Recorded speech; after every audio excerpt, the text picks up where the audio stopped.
Germaniyada mana ishxonani mashinasi. Mana shunda ishga borib kelamiz. Mana bu haftani yotoqxonasi. Har hafta har hududda yotoqxona bo'ladi. Ishxona. Mana bugun bu hovlini olibdi. Juda ajoyib qurilgan ekan. Kichkina hovlichasi bor, mana bu kirish joyi ham. Ham ko'chaga chiqadi. Bu tomonda hovlichasi bor. Kichkinagina. Xullas shunaqa joy.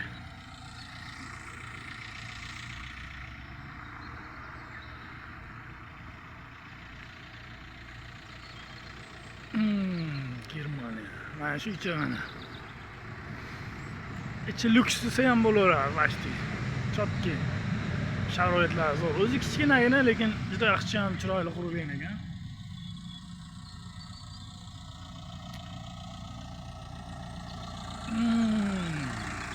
Germaniyada nemis tilini bilmasa ham ishlasa bo'lar ekan.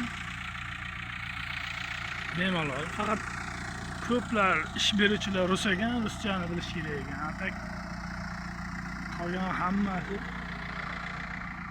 rus tilida gaplashsa bo'ladi. Bemalol. Keyin Germaniyada faqat hamma uylar mana shunaqa fasad qizil yashagan. Juda ham men hozir Gamburgdamiz. Gamburgda faqat 99% ham bo'laveradi. Shunaqa ekan hammasi.